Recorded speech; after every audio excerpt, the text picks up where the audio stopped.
Hello, and welcome to History at Bedtime.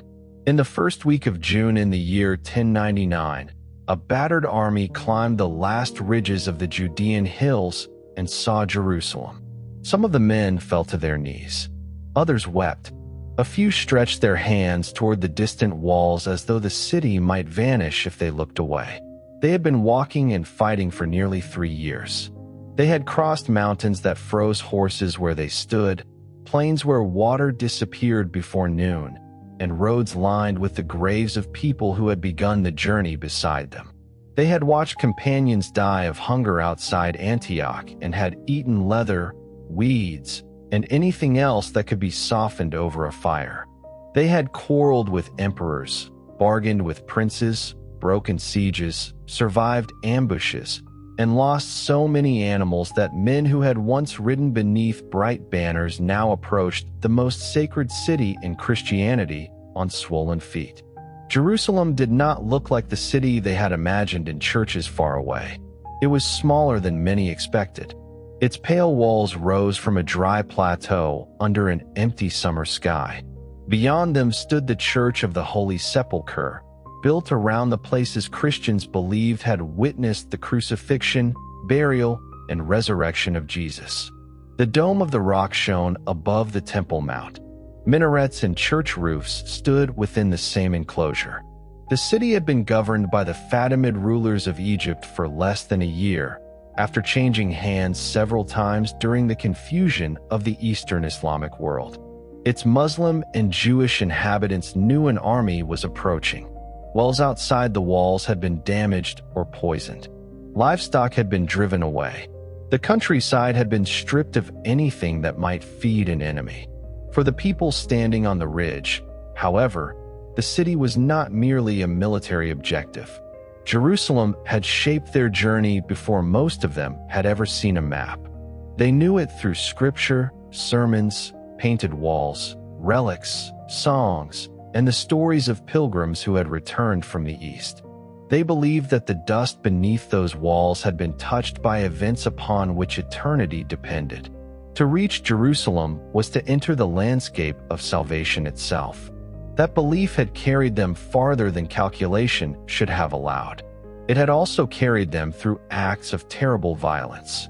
Within 6 weeks, the same men who now wept at the sight of Jerusalem would climb its walls, break into its streets, and kill many of the people who lived there. Then, with blood still on their clothing, they would go to the Holy Sepulchre and pray. The contradiction is not an interruption in the story of the Crusades. It is the heart of it. The road to Jerusalem was a pilgrimage and an invasion, an act of penance and a search for conquest, a journey powered by devotion, fear, ambition, obligation, hunger, rivalry, and hope. The people who took the cross did not all want the same thing, and they did not remain the same people as the road changed them. Some hoped to save their souls. Some wanted land. Some followed husbands, fathers, lords, or neighbors. Some wanted to escape debts or shame. Some believed that fighting in the East could turn the violence of their ordinary lives into service to God. Many carried several of these motives at once, because human beings rarely travel thousands of miles for only one reason. Tonight, we will follow that road. We will begin before anyone in Western Europe called the expedition a crusade, before the cross sewn onto a cloak had become the sign of a new kind of war. We will walk from Clermont to Constantinople, across Anatolia to Antioch, and south toward Jerusalem. We will remain after the first conquerors went home, when their descendants discovered that winning a holy city was easier than holding it. We will watch Muslim rulers gradually unite against the states created by the first expedition. We will stand on the dry ground at Hattin when thirst destroyed the army of Jerusalem. We will follow kings who sailed east with fleets large enough to frighten the Mediterranean, and an emperor who recovered Jerusalem without a battle. We will see crusaders turn their weapons against Christian Constantinople, and we will end at Acre in 1291, when the last great stronghold on the coast disappeared beneath smoke and collapsing stone. Through all of it, one question will remain. What did people believe they were doing when they took the road to Jerusalem? And what happened to that belief when the road became an institution, a kingdom, a habit, and finally a memory? To answer it, we must return to a cold day in central France, nearly 4 years before the Crusaders first saw Jerusalem. On the 27th of November in 1095, Pope Urban II spoke outside the city of Clermont. We do not know his exact words. Several versions of the speech survive, written by chroniclers after the expedition had already captured Jerusalem. Their accounts agree on the broad appeal but differ in the details, and later success may have shaped the way they remembered the beginning. Urban spoke of Christians in the East who needed help. He spoke of sacred places under Muslim rule. He urged warriors who fought one another at home to direct their strength toward a distant cause. He promised a spiritual reward for those who undertook the journey from devotion. The official language was not yet the language of later centuries. Urban did not announce the First Crusade, because no one knew there would be a second. The people who responded were described as pilgrims. They took a vow. They attached crosses of cloth to their garments. The journey itself was to serve as a form of penance. That idea could only have carried such power in a world where pilgrimage already mattered deeply. Medieval Christians traveled to shrines for many reasons. Some went in gratitude after surviving illness or danger. Some went because a priest had prescribed a journey as penance for a serious sin. Some hoped for healing near the relics of a saint. Others wanted to stand in places where sacred history seemed close enough to touch. A pilgrimage removed a person from the usual protections of home and placed the body into the service of belief.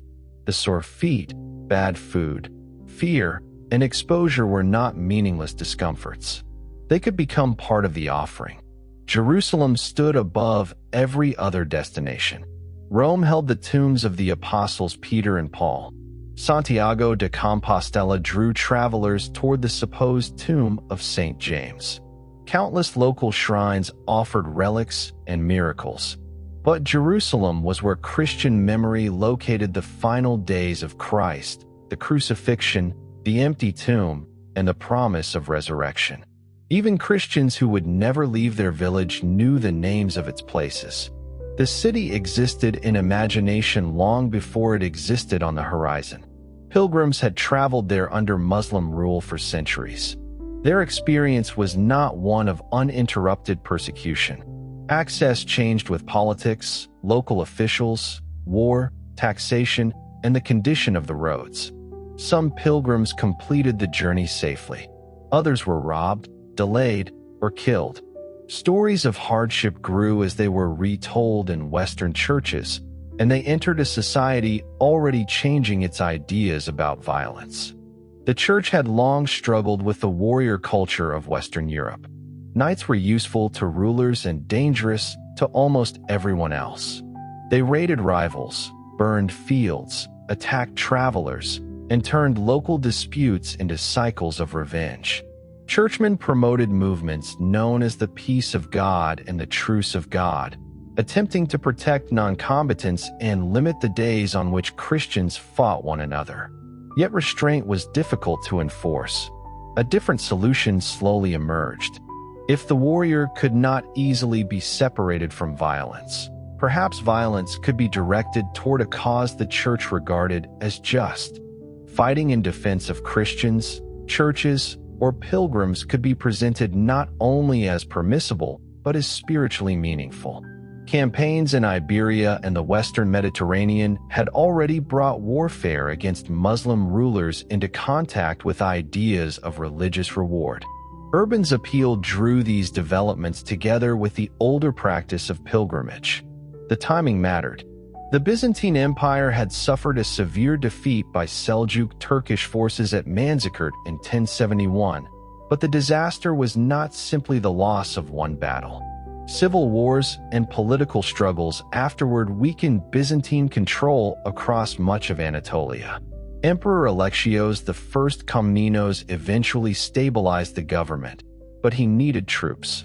In the spring of 1095, his envoys appeared at a church council in Piacenza and requested Western assistance. Alexios probably expected manageable groups of professional warriors who could enter imperial service. Byzantine emperors had employed Western mercenaries before. They understood their usefulness and their dangers. What arrived after Clermont was something far larger, less controllable, and charged with a religious purpose that did not fit neatly beneath imperial command. Urban saw more than an opportunity to help Byzantium. The churches of Rome and Constantinople had been divided by rivalry and theological dispute, and aid to Eastern Christians might strengthen papal influence. A common expedition might reduce warfare among Western nobles. It might expand the authority of a reforming papacy that was struggling with secular rulers over appointments, property, and control of the church. Yet none of these calculations fully explains the response. A speech can open a door. It cannot make thousands of people walk through unless they already believe something waits on the other side. News of the appeal spread from town to town. Bishops preached it. Monks repeated it. Traveling speakers carried it beyond the places Urban personally visited. Most who listened had no dependable map of the whole journey. Distance was understood through stages, rivers, saints' shrines, ports, and the testimony of earlier travelers. A noble might know the route to Rome, but not the roads beyond Constantinople. A peasant might imagine Jerusalem as spiritually close and geographically vague. Estimates of travel time were guesses. Rumor compressed continents. This uncertainty helped hope survive. Had every participant seen at Clermont the mountains, sieges, epidemics, and graves ahead, fewer might have moved. Instead, the journey revealed itself one horizon at a time. The next town could be reached, then the next river. The vow did not require anyone to comprehend the entire road in one moment. Families discussed it in halls, workshops, fields, and kitchens. Men marked themselves with crosses. Women did too. Some nobles made careful arrangements over many months. Others decided with startling speed. Taking the cross was not the same as volunteering for an ordinary campaign. It created obligations. The Crusader made a vow before God. Property and family had to be placed in order. Debts were negotiated. Land was sold, mortgaged, or entrusted to relatives and monasteries. A knight needed weapons, armor, horses, servants, pack animals, food, and money for a journey whose true cost no one could calculate. Far from enriching everyone who went, crusading often began by making families poorer. The financial arrangements left traces in charters that reveal the journey entering ordinary lives. A lord might mortgage a village to a monastery, promise income from a mill, sell rights over woodland, or settle a dispute before departure because he did not know whether he would return. A wife might be named guardian of an estate. Brothers negotiated inheritance. Creditors accepted guarantees. Monasteries acquired property, but they also assumed obligations to pray for travelers and protect dependents. The cross changed legal status as well as clothing. Crusaders gradually received protection for property and temporary relief from certain debts or lawsuits, although the privileges developed over time and were never enforced perfectly. The church tried to prevent families from being stripped while a man was away. The very need for such rules shows how vulnerable absence made a household. Women were present from the beginning. Some noble women accompanied husbands and managed resources on the road. Many poorer women traveled within households, worked in camps, carried water, prepared food, washed clothing, tended the sick, traded, and survived the same hunger as men.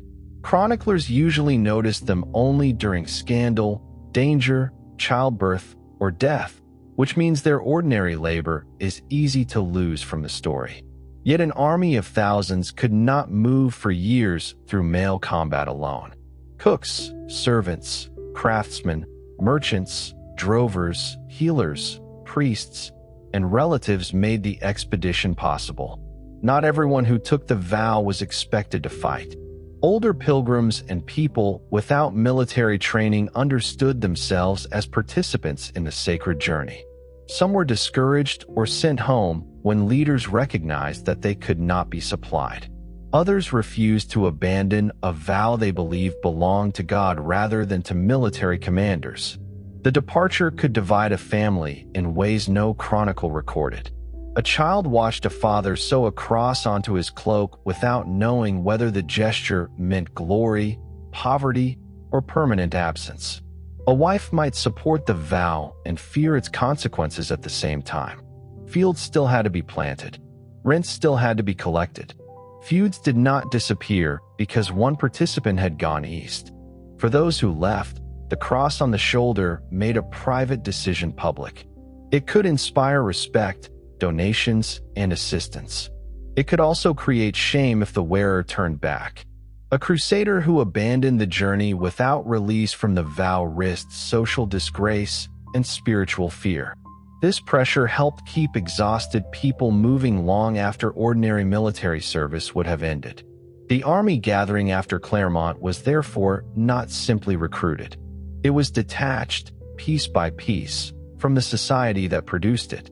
The idea that younger sons without inheritance simply rushed east to acquire estates is too simple. Many of the leading participants were powerful lords with land already. They spent heavily and risked what they possessed. Some did gain territories in the east, but many returned with no material reward. Faith was not a decoration placed over greed, nor did faith make ambition disappear. The two could inhabit the same person. Consider Bohemond of Taranto, a Norman commander from southern Italy. He was experienced, ambitious, and familiar with war against Byzantium. The expedition offered him opportunities that were plainly political. Raymond of Toulouse was older, wealthy, and among the most powerful nobles to take the cross. Godfrey of Bouillon had lands and obligations in the region of the Lower Rhine. Robert of Normandy, Stephen of Blois, Hugh of Vermandois, Robert of Flanders, and other princes each brought their own followers, finances, rivalries, and expectations. There was no single commander. Urban had appointed a papal representative, Bishop Edhemer of Le Puy, whose presence gave the enterprise spiritual authority and sometimes helped restrain disputes. But the army was really a collection of armies. Each lord commanded his own people. Decisions required negotiation. Rivalry would remain a danger from the first crossing of Europe to the walls of Jerusalem. Before these great contingents were ready, popular enthusiasm produced another expedition. Peter the Hermit, a preacher whose later legend became larger than the evidence we possess, traveled through northern France and the Rhineland gathering followers. Alongside him and other leaders came knights with limited resources, peasants, townspeople, women, children, clergy, and people who appear to have had little understanding of the distance ahead. Walter, sometimes called Walter the Penniless, led one group. Others followed their own local commanders. They are remembered collectively as the People's Crusade. Their departure in the spring of 1096 revealed the first danger of turning a spiritual promise into a mass movement. An army on pilgrimage still had to eat. Thousands of travelers passing through a region could exhaust local supplies in days. Money ran out. Discipline broke down. Communities in Hungary and the Balkans resisted theft and violence.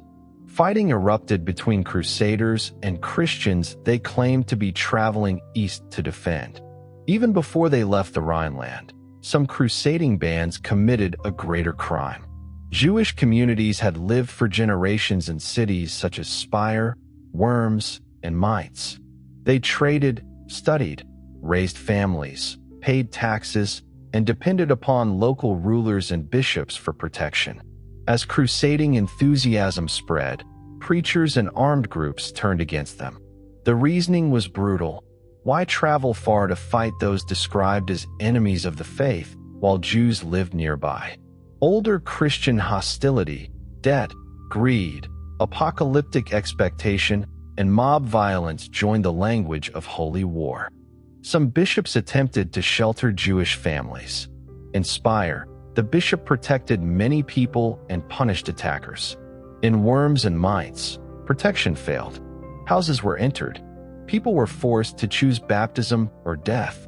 Some Jewish men and women killed themselves and their children rather than submit to conversion, understanding their deaths as sanctification of God's name.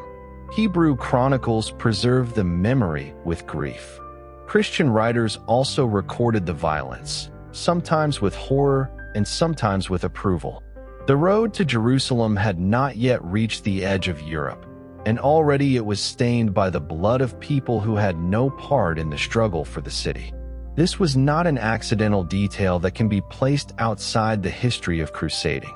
The promise of sacred violence could direct courage toward distant sacrifice, but it could also erase the restraints that protected neighbors. Once a crowd believed it was acting within God's purpose, ordinary barriers became dangerously weak. The People's Crusade continued east. By the time its scattered groups reached Constantinople, Emperor Alexios faced an alarming spectacle. The arrivals were hungry, disorderly, and difficult to control. He moved them across the Bosphorus into Anatolia as quickly as possible and advised them to wait for the main armies. They did not wait. The Seljuk Sultan Kilij Arslan initially underestimated the Western movement. The first poorly organized raiders seemed to confirm that judgment. Turkish forces destroyed them near Civitate in October 1096. Many were killed. Others were captured and enslaved. A few survivors returned toward Constantinople to wait for the organized expedition. News of the disaster did not stop the greater armies still approaching from the west. It warned them what the road could do. They came by different routes, through the lands of Hungary, along the Adriatic, and across the sea from southern Italy. Their banners, horses, armor, carts, servants, priests, merchants, and camp followers stretched along roads that had never carried so many Western warriors toward one destination. Towns closed gates when they approached. Markets emptied. Local rulers counted weapons and wondered whether these pilgrims were guests, allies, or invaders. At the end of those roads stood Constantinople, larger and richer than any city most of them had ever seen. Its emperor had asked for soldiers. He was about to receive an armed migration. Constantinople rose before the Western armies behind walls that seemed almost supernatural. The city stretched along the Bosphorus and the Golden Horn, its domes, palaces, churches, warehouses, gardens, and crowded streets revealing a scale of urban life that had largely vanished from Western Europe. The great church of Hagia Sophia stood near the imperial palace. Ships from the Black Sea, the Aegean, Italy, and the Islamic ports crowded its harbors. Gold coinage, silk, ceremony, literacy, and centralized government gave the Byzantine court a confidence that Western visitors often interpreted as arrogance. The Byzantines looked back with equal suspicion. They called the newcomers Franks, even when they came from regions that were not technically Frankish. To educated Byzantines, many Western knights seemed loud, impulsive, badly mannered, and dangerously ignorant of Eastern politics. They were brave fighters, but bravery without discipline could ruin an empire. Bohemond in particular was familiar to Alexios. Only a few years earlier, Norman armies led by Bohemond and his father had invaded Byzantine territory. Now the same man appeared wearing the cross and claiming to come as an ally. Alexios' solution was to deal with each prince separately as he arrived. He demanded an oath that territories formerly belonging to the empire would be returned if recovered. In exchange, he offered gifts, guides, markets, ships across the Bosphorus, and the promise of support. Some leaders swore readily. Others resisted. Godfrey's followers clashed with imperial troops before an agreement was reached. Raymond of Toulouse avoided the exact form of homage demanded, but offered a more limited promise. Bohemond, who understood that cooperation could serve his ambitions, behaved with calculated courtesy. No one trusted the settlement completely.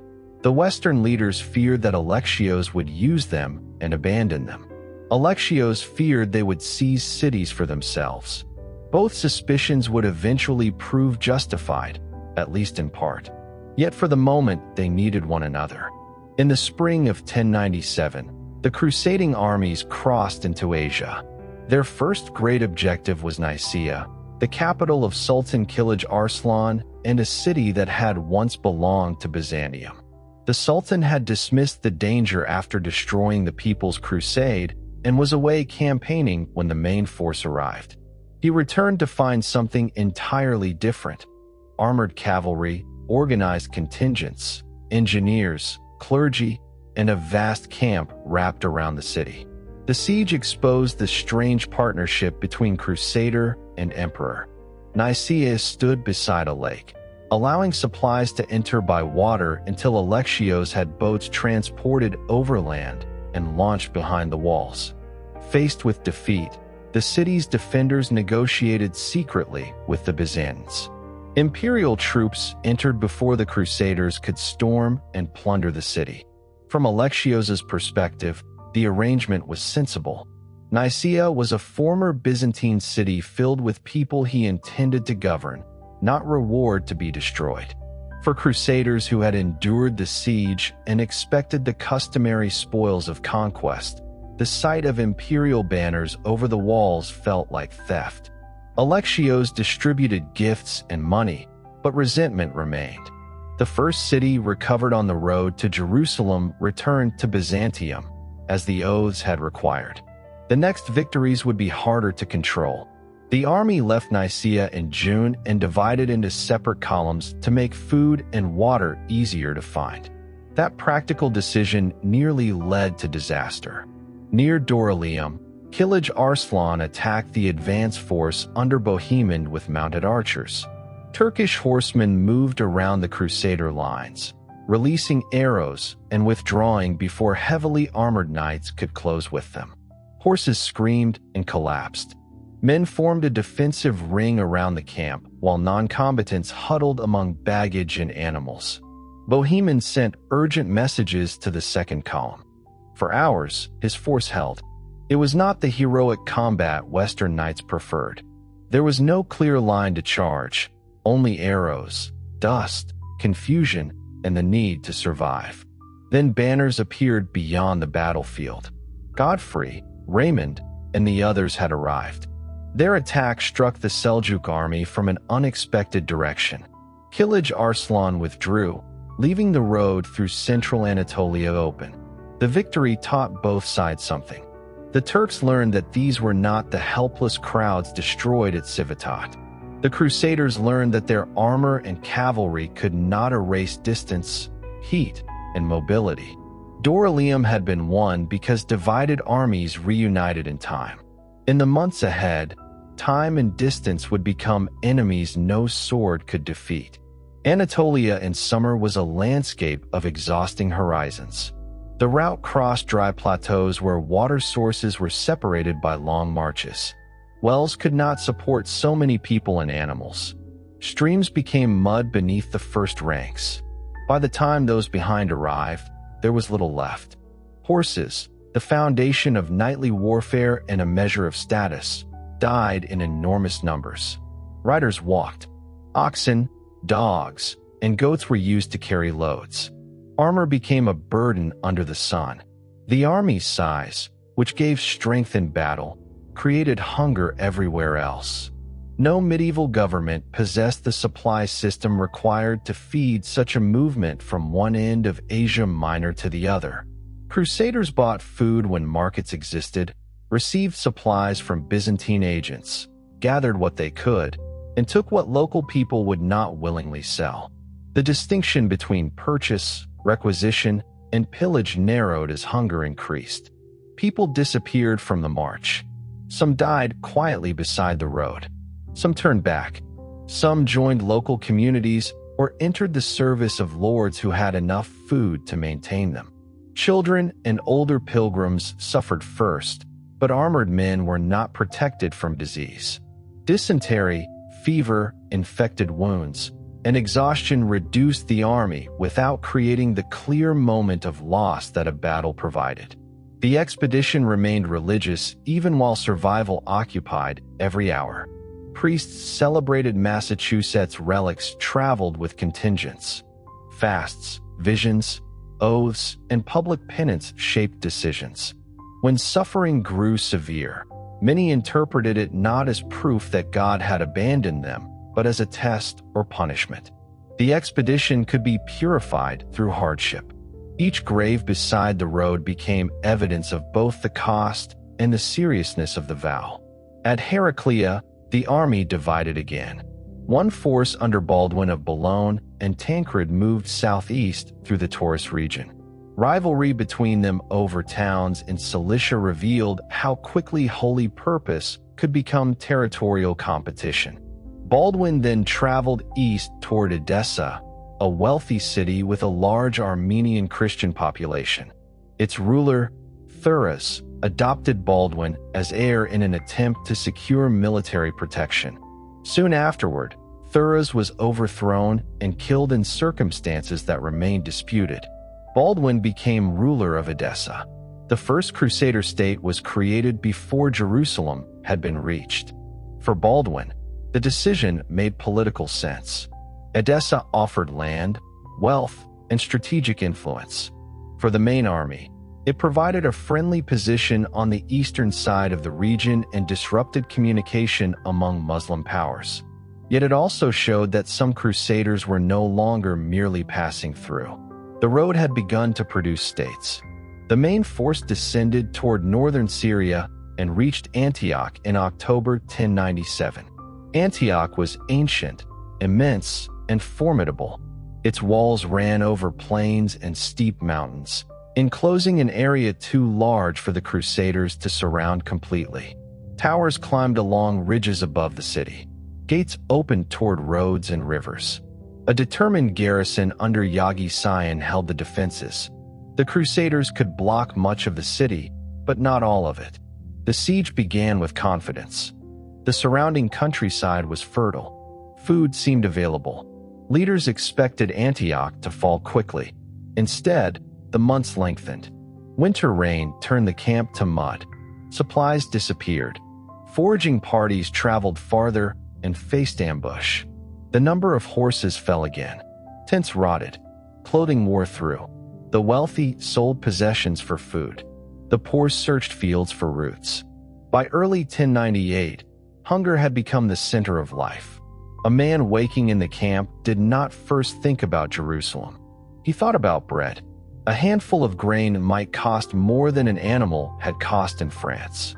Chroniclers described people eating leaves, thistles, the flesh of animals that would normally have been rejected, and strips cut from hides. Some deserted. Stephen of Blois, a major prince whose letters home had earlier expressed confidence, eventually left during the crisis, believing the expedition doomed. The leaders quarreled over strategy and authority. Bohemond wanted Antioch for himself. He argued that whoever could arrange its capture should possess it, unless the emperor arrived to claim it. Other princes understood the maneuver. The city was former Byzantine territory and should, under their oaths, be returned. But Alexios was far away, and rumors claimed he had abandoned them. In truth, the relationship was collapsing through distance and misinformation. The Byzantine emperor moved with a relief force. According to Latin accounts, he encountered Stephen of Blois and other deserters who told him the crusading army was already lost. Alexios withdrew rather than risk another army in what appeared to be a finished disaster. The Crusaders later interpreted that withdrawal as betrayal. The oaths made in Constantinople weakened with every hungry week. Inside Antioch, the defenders suffered too. Yagi Sion suspected the city's Christian inhabitants and expelled many men while retaining their families. Messages passed between the walls and the camp. Bohemond established contact with a guard named Pyrrhus, whose precise identity and motives are uncertain in the sources. He may have been an Armenian convert, a local commander, or simply a man with reasons to betray the governor. In early June, news arrived that a large relief army under Kerboga of Mosul was approaching. The Crusaders had days, perhaps hours, to take Antioch before becoming trapped outside its walls. On the night of the 2nd of June, Bohemond led selected men toward a tower controlled by Pyrrhus. A ladder rose in darkness. One crusader climbed, then another. The first group entered quietly and opened access for more. As the alarm spread, gates were forced and the army poured into the city. Yagi Sion fled and was killed outside.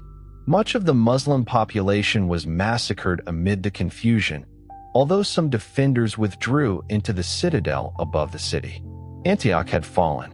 The Crusaders found almost no food inside. 3 days later, Kerboga's army arrived and surrounded them. The besiegers had become the besieged. There are moments when a movement survives because objective conditions improve. Antioch was not one of them. Conditions became worse. The Crusaders were trapped in a damaged city with little food, a hostile citadel above them, and a larger army outside. Men lowered themselves from walls at night and fled. Those who remained killed the last animals. Disease spread through houses packed with soldiers. Confidence in the leaders weakened. Religious expectation intensified. A poor Provençal pilgrim named Peter Bartholomew claimed that St. Andrew had appeared to him and revealed the location of the lance that had pierced Christ's side. He led men to the floor of the Cathedral of St. Peter. They dug for hours and found nothing. Finally, Peter descended into the pit and emerged holding a piece of iron. Some believed instantly. Others suspected fraud. The papal legate Edessa was skeptical. But the object became the Holy Lance to a starving army that needed a sign. Visions multiplied. Public rituals of fasting, confession, and reconciliation prepared the Crusaders for battle. Leaders who had been quarreling made temporary peace. If they remained behind the walls, hunger would finish them. If they marched out, they might die in a morning. The decision was therefore simple. On the 28th of June, 1098, the crusading army emerged from Antioch. The men were fewer than those who had arrived 8 months before. Many knights had no horses. Priests moved among the ranks. The Holy Lance was carried with Raymond's contingent. Kerboga's coalition, large but divided by rivalries and distrust, failed to crush the western columns as they crossed the bridge and formed. The battle turned. Some crusaders later remembered heavenly warriors riding beside them. A historian does not need to decide what appeared in the dust to understand what belief did on the field. Men who had expected to die fought as though survival proved divine favor. Kerboga's allies began to withdraw. His army broke apart. The camp outside Antioch was captured, along with food the city desperately needed. Against every reasonable expectation, the Crusaders had survived. They interpreted survival as judgment. The victory deepened their conviction that Jerusalem would be given to them if they remained faithful. It also deepened the dispute over Antioch. Bohemond claimed the city. Raymond resisted. The Byzantine emperor did not come. Months passed while leaders argued and disease continued. Edessa of Le Puy died during an epidemic in August. His death removed the one figure whose authority had stood above the competing princes. The expedition lost not only a spiritual leader, but a mediator. From that point onward, ordinary crusaders increasingly pressured the nobles to continue south. They had not crossed Europe to watch powerful men divide Syrian cities. The delay lasted through the end of 1098. During operations around the town of Ma'ara, hunger again became extreme. Some Western chroniclers reported that starving crusaders ate flesh from the bodies of dead Muslims. The accounts are disturbing and difficult to measure, but the episode entered both Latin and Muslim memory.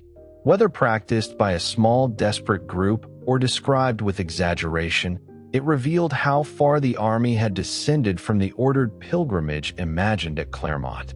The road had stripped away rank, comfort, animals, certainty, and restraint. Yet it had not stripped away the destination. In January 1099, frustrated common soldiers began tearing down fortifications at Maara, making it impossible for the princes to remain there. Raymond finally resumed the march. He walked barefoot for part of the journey as a public act of humility. Bohemond stayed behind in Antioch, accepting the principality he had wanted. Baldwin remained in Edessa. The army that continued toward Jerusalem was smaller than the army that had left Europe, and it no longer contained all its original leaders. It moved south through a coastland divided among rulers who had watched the destruction of Turkish armies and learned caution. Some offered markets, guides, or tribute rather than fight. The Crusaders passed cities they could not afford to besiege. They saw the Mediterranean shining to their right and mountains rising to their left. Ships from Genoa and other ports made occasional contact with the coast, carrying supplies and news. Spring softened the road, but not the memories carried along it. They crossed near Tripoli, moved through the narrow passage by Beirut, past Tyre and Acre, then turned inland. At Ramla, they found the town abandoned. Beyond it rose the Judean hills. The destination was close enough to speak of without imagining. Then, in the first days of June, men reached the ridge and saw the walls. Jerusalem was real, and the hardest part of the journey had not yet begun. The Crusaders reached Jerusalem on the 7th of June, 1099. Their first reaction was devotion. Their second was alarm. The army had perhaps 12,000 to 15,000 effective fighters left, although any number is uncertain, and the total population of the camp was larger when servants, clergy, and other pilgrims are included. Jerusalem's garrison was prepared. The walls were strong. The surrounding land offered little timber for siege engines, and summer heat made water the immediate crisis. The nearest reliable springs lay at a distance. Men walked miles carrying skins and jars, only to find crowds pressing around the same sources. Animals fouled shallow pools. Water sellers charged desperate prices. Some people drank from muddy hollows and became sick. The city on the hill could be seen every day, but the ground between camp and wall seemed designed to consume the besiegers before they touched it. An early assault failed. The Crusaders had enthusiasm, but too few ladders and no proper towers. Men reached the walls and were driven back by arrows, stones, and fire. The defenders knew that a Fatimid relief army would eventually come from Egypt. They did not need to destroy the besiegers. They needed only to wait. For the Crusaders, waiting meant thirst. Help arrived from the sea. Genoese sailors reached Jaffa and brought skilled craftsmen, ropes, nails, tools, and timber from dismantled ships. Wood was also found in the surrounding region and carried toward the camp. Under the direction of experienced builders, siege towers began to rise. The work required secrecy and deception. The defenders watched from the walls and prepared opposite the most obvious point of attack. Godfrey's men therefore constructed one tower in sections, then moved and reassembled it during the night on the northern side of the city. Raymond prepared another in the south. Boiled hides and woven materials protected the wooden structures against fire. Stones were gathered for engines. Fascines filled ditches. Every remaining animal and able body was used. Before the final assault, the Crusaders turned once more to ritual. A priest claimed a vision urging the army to fast and walk barefoot around Jerusalem. The procession echoed the biblical story of Jericho. Men who had spent months accusing one another confessed, reconciled, and walked beneath the walls while defenders mocked them from above. To a modern observer, the ritual may seem separate from military preparation. To the Crusaders, it was part of the same operation. They believed that sin could prevent victory as surely as a broken ladder. The final assault began on the 13th of July and continued through the 15th. Siege towers rolled toward the walls. Defenders threw stones, fired arrows, and used burning materials. Men below tried to fill ditches while others fought from upper platforms at nearly the same height as the battlements. The heat, noise, smoke, and pressure compressed years of preparation into hours. On the morning of the 15th, Godfrey's tower reached the northern wall. A bridge dropped from the tower. Fighters crossed. Others climbed ladders. Once a foothold had been secured, gates were opened and crusaders entered the streets. Resistance continued in different parts of the city, but the defense was broken. What followed was a massacre. Muslim inhabitants were killed in streets, houses, and sacred spaces. Jewish residents were also killed. Later accounts describe some who had gathered in a synagogue and the building being set alight. Some people were spared for ransom or because individual commanders offered protection, but many were not. Chroniclers used biblical language to celebrate the scale of the slaughter. Their descriptions of blood rising to bridles are rhetorical rather than literal, yet the imagery tells us how the conquerors wanted the victory understood. They believed they were purifying a holy city.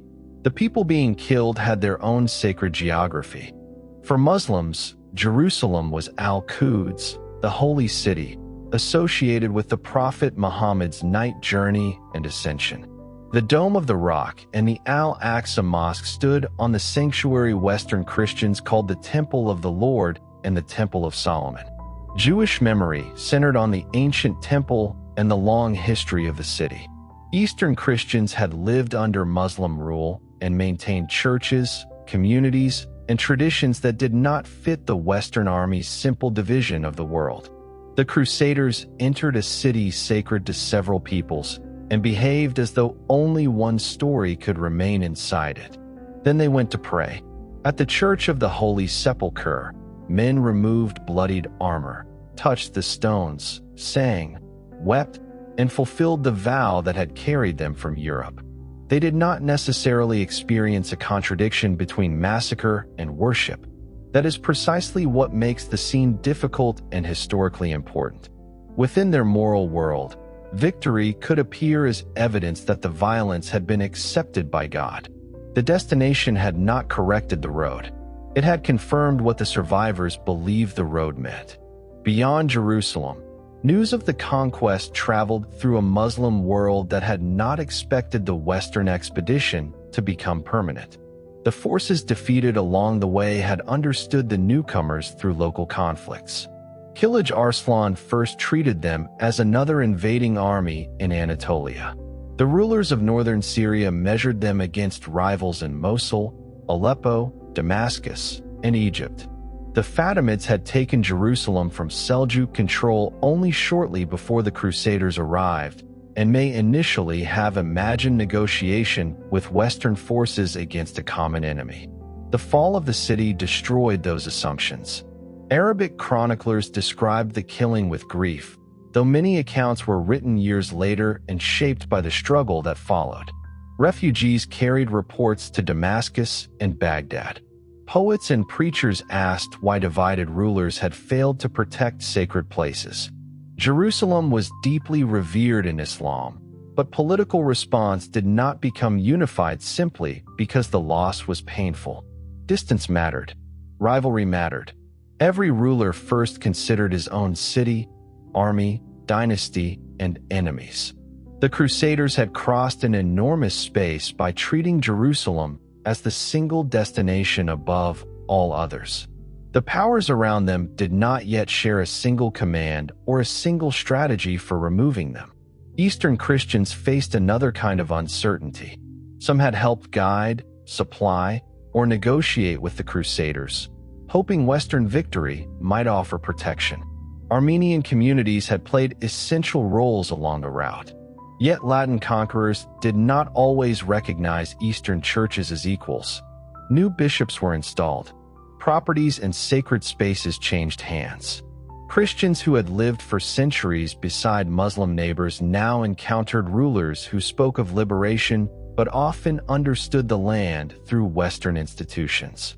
For the people of Jerusalem, categories offered little shelter during the assault. A family could be Muslim, Jewish, Greek Christian, Syrian Christian, Armenian, or part of another community. The men climbing the walls rarely had the language, time, or desire to ask. Only after conquest would the new rulers learn how many different lives existed inside the world they had called simply the Holy Land. That learning would make permanent war impossible, but it would not make peace permanent. A week later, the leaders selected Godfrey of Bouillon to govern. Tradition remembers him refusing the title of king in the city where Christ had worn a crown of thorns, although the exact language of his office remains debated. He was called Defender of the Holy Sepulchre. The choice avoided giving the royal title to Raymond of Toulouse, whose wealth and seniority made other princes wary. The new regime was fragile from its first morning. Most crusaders intended to go home once their vows were completed. They had families, debts, estates, and obligations waiting in Europe. Jerusalem had been won by a temporary concentration of people who could not remain concentrated. As they prepared to leave, the leaders faced the central problem that would shape the next 2 centuries. A city can be taken in a day. A kingdom must survive every day afterward. The Fatimid army arrived from Egypt in August. The Crusaders marched out and defeated it near Ascalon, securing Jerusalem from an immediate counterattack. But disputes prevented them from taking the fortified city itself.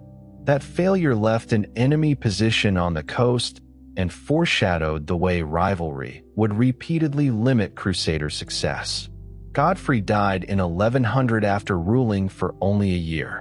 His brother Baldwin left Edessa and came south. He accepted a royal crown, becoming Baldwin I, King of Jerusalem. News of the victory had already produced another movement in Europe.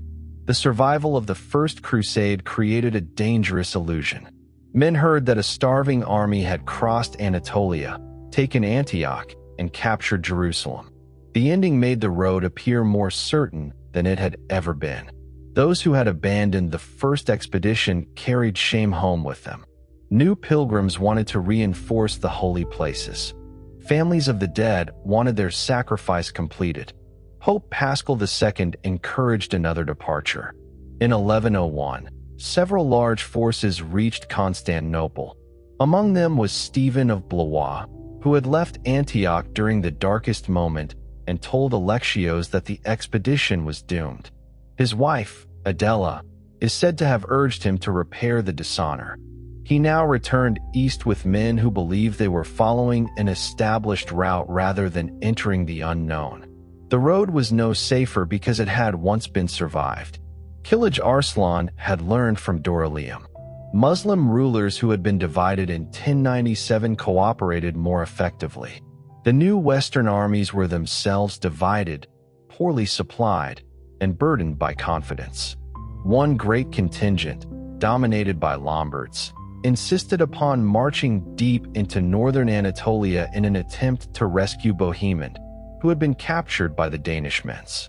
Byzantine guides and more cautious leaders could not keep the expedition on a safer line towards Syria. Turkish horsemen avoided the kind of battle the Crusaders wanted. They destroyed food, controlled water, circled the columns, and allowed heat and distance to weaken men and animals. Near Merciven, the army was surrounded and broken after days of pressure. Mounted nobles escaped more easily than pilgrims on foot. Many women, clergy, servants, and poorer travelers were killed or captured. Other armies of the same year met similar destruction near Heraclea. The victories of 1097 had opened Anatolia once. They had not created a permanent road through it. A small number of survivors eventually reached the coast and continued to the Crusader States. Stephen of Blois completed the pilgrimage he had abandoned, then remained to fight. In 1102, he died in battle near Ramla. The expeditions of 1101 should have ended the belief that Jerusalem had been won because Western armies had discovered an easy military formula. The First Crusade had depended on a rare alignment of endurance, divided opponents, Byzantine assistance, leadership, accident, and belief. Later generations would remember the miracle more readily than the conditions that made it possible. The states created by the crusading movement formed an irregular chain across the eastern Mediterranean. The county of Edessa extended inland beyond the Euphrates and was the most exposed. The Principality of Antioch guarded northern Syria but remained entangled with Byzantium. The county of Tripoli emerged after years of campaigning along the coast. The Kingdom of Jerusalem stretched through Palestine and eventually controlled important ports and routes. Western writers sometimes called the settlers Franks, and local Muslim and Eastern Christian sources used related names. The society they created was never simply Europe transplanted into Asia. The newcomers were too few. They depended on Armenian, Syriac, Greek, and other Eastern Christian communities. They governed large Muslim populations who worked fields, paid taxes, and maintained local life. Arabic remained essential. Interpreters, merchants, physicians, scribes, and diplomats moved between communities. Frankish nobles adopted practical features of local clothing, food, architecture, and bathing. Children born in the East knew heat, languages, and customs their grandparents had never encountered. Usama ibn Munkid, a Syrian Muslim nobleman and writer, later described encounters with Franks that ranged from friendship and respect to bewilderment and hostility. His anecdotes should not be read as a complete portrait, but they reveal a frontier where ordinary contact existed beside war. A Muslim might negotiate with one Frankish lord while fighting another. A Christian ruler might ally with a Muslim prince against a Christian rival. Markets did not close whenever sermons spoke of holy war. Coexistence was real. So was inequality and periodic violence. The Crusader States were conquest societies. Their rulers controlled land taken through war. Muslim villagers could face taxes and legal disadvantages. Captives were enslaved or ransomed on all sides. Raids destroyed harvests and carried people away. Sacred language did not prevent diplomacy, but diplomacy did not erase the original conquest. Daily life in the kingdom was shaped by the fact that no community lived entirely alone. In Jerusalem, Acre, Tyre, and the towns of the interior, streets carried several languages. Latin served the institutions of the Western Church and government. Old French dialects were common among nobles and settlers. Arabic was spoken across most of the countryside and in markets. Greek, Armenian, Syriac, Hebrew, and Italian languages appeared in worship, trade, and law. A merchant who could move among languages possessed a form of power as useful as armor. The legal system reflected conquest and adaptation. Frankish nobles developed courts for disputes among themselves, preserving customs later written in collections associated with the kingdom. Other communities retained many of their own courts and religious authorities for family and communal matters. This was not equality in a modern sense. Jurisdiction depended on status, faith, place, and political necessity. But rulers with limited officials could not replace every local institution, so they governed through layers. The landscape itself imposed cooperation. Sugar, olives, grain, wine, fruit, and other produce required knowledge accumulated over generations. Western landholders depended upon local cultivators, village leaders, irrigation practices, and trade routes. Ports depended upon Muslim and Christian merchants who could connect inland markets with ships from Italy. War could interrupt these relationships, but neither side could live permanently in the world imagined by battle sermons. Intermarriage occurred, particularly between Western men and Eastern Christian women. Children of these unions belonged to a society different from the one their parents had left. Western newcomers sometimes mocked locally born Franks as softened by Eastern habits. The locally born, in turn, often regarded fresh arrivals as ignorant of climate and politics. A new knight might come ashore at Acre expecting a simple frontier between Christians and Muslims.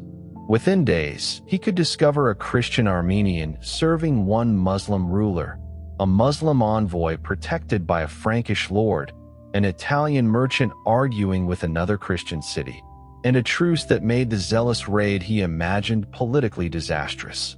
The journey from Acre to Jerusalem revealed the kingdom's dependence on roads. Pilgrims moved in groups because the route crossed exposed country. They climbed from the coastal plain into the hills, passing fortified points, villages, monasteries, and places linked to scripture. Guides identified sacred locations. Hospices offered beds when they could. The final approach to Jerusalem reproduced, on a smaller scale, the emotional experience of the first conquerors. For many visitors, the kingdom existed to make that moment possible. They entered the Holy Sepulchre, prayed at Calvary, visited Bethlehem, crossed toward the Jordan, and collected small objects that carried memory home: palm branches, ampullae, dust, oil, water, fragments believed to have touched holy places. These modest items connected distant households to a landscape most Christians would never see. Pilgrimage therefore sustained the Crusader States materially and spiritually.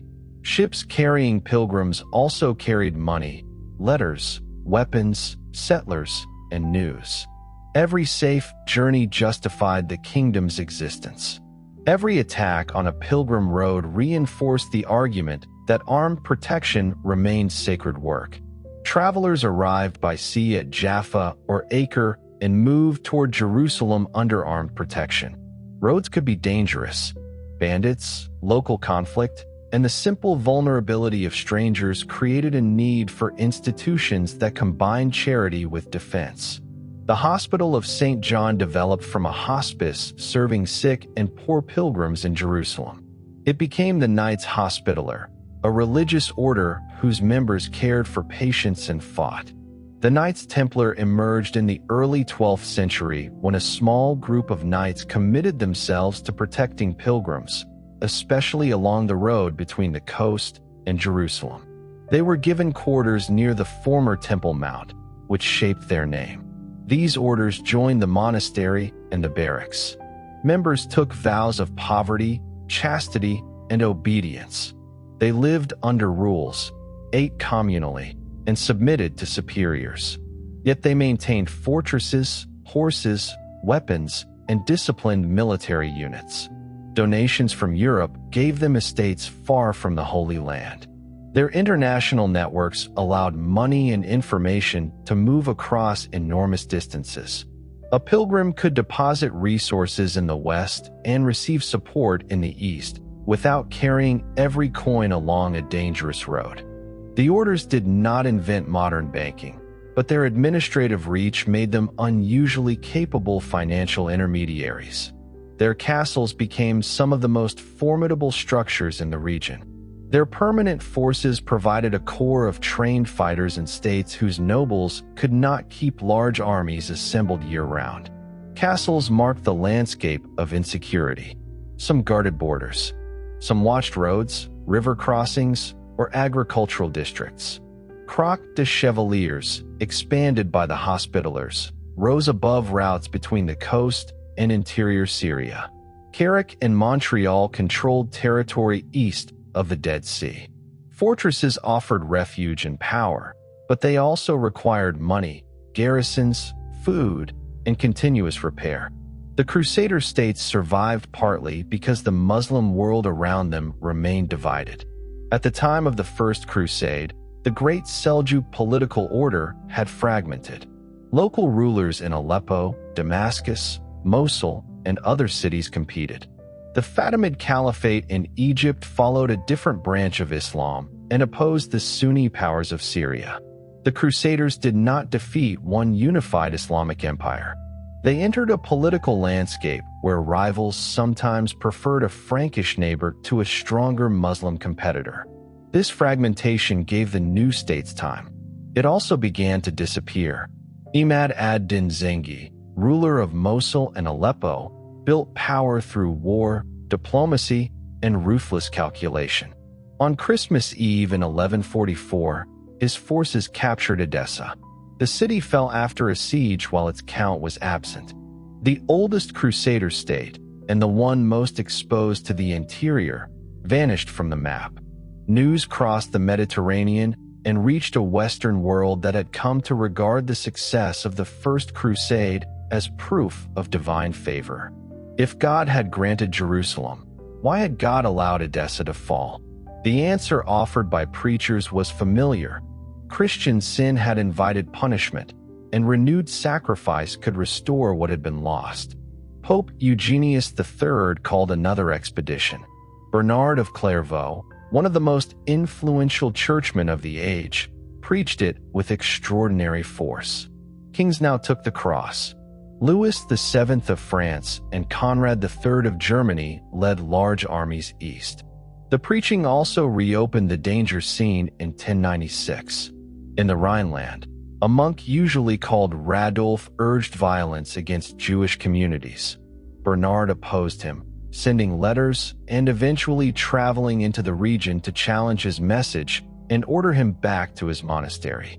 Bernard's intervention limited the scale of the attacks, but it did not erase the hostility that crusading excitement had again released.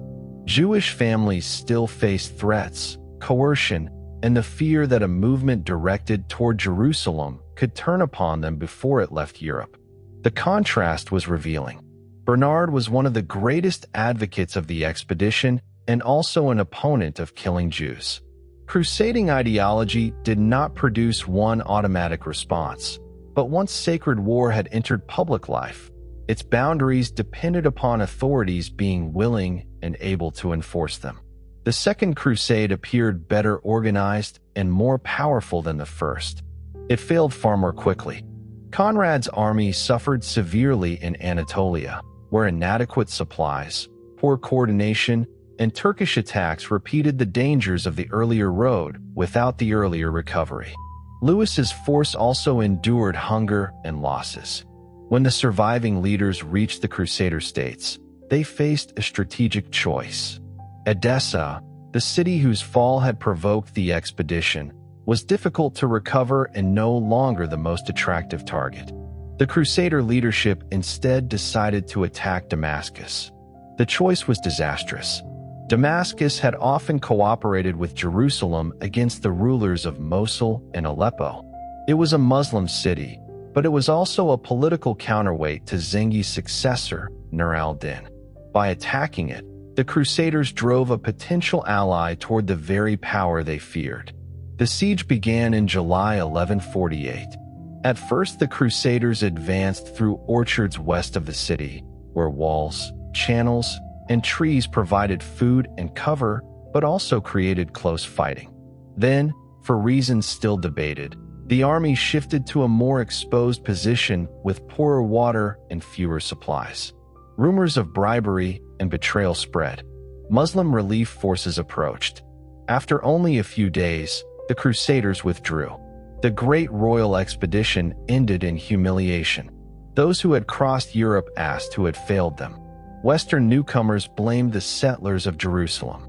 Local nobles blamed the kings. Some suspected Byzantines. Others blamed sin, treachery, or poor leadership. The alliance between Damascus and the Crusader states was damaged beyond repair. Nur al-Din gained the advantage. He presented himself as a ruler committed to jihad, the struggle against the Frankish states, while methodically extending control over Syria. He was personally austere, politically patient, and skilled at using religious legitimacy to strengthen power. Damascus came under his authority in 1154. For the first time, much of Muslim Syria stood beneath one ruler whose policy was directed toward the Crusader presence. The Kingdom of Jerusalem remained formidable. Its armies could still win. Its ports connected it with Europe. Its courts developed their own laws and traditions. Yet the balance was changing. The most important change began not in Jerusalem, but in Egypt. The Fatimid Caliphate had weakened. Both Nur al-Din and the Kingdom of Jerusalem understood the danger of allowing the other to control the Nile Valley. A series of expeditions brought Syrian, Frankish, and Egyptian factions into shifting conflict. Among the commanders sent into Egypt was a Kurdish officer named Shirkuh. With him traveled his nephew, Yusuf ibn Ayyub. The nephew would become known by an honorific, Salah al-Din. In the west, he would be remembered as Saladin. At first, he seemed an unlikely figure to transform the region. He was not the senior commander. He did not arrive in Egypt as an independent conqueror. But after Shirkuh's death in 1169, Saladin became vizier to the Fatimid Caliph while formally serving Nur al-Din. He stood between systems. He governed a Shura caliphate as a Sunni official. He owed loyalty to Nur al-Din but built his own authority. In 1171, the Fatimid Caliphate ended and Egypt returned formally to Sunni allegiance.